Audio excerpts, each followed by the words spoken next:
Wow! Sarap niyang gamitin.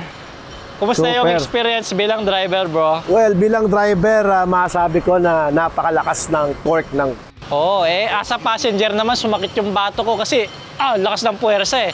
Pero komportable yung upuan. Sobra. Oh, sa tingin mo ba ikaw, bibili ka?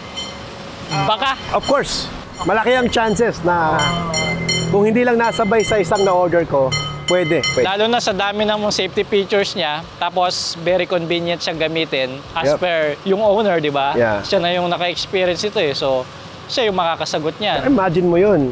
Isang taon na nang gamit to. Never na ma-maintain.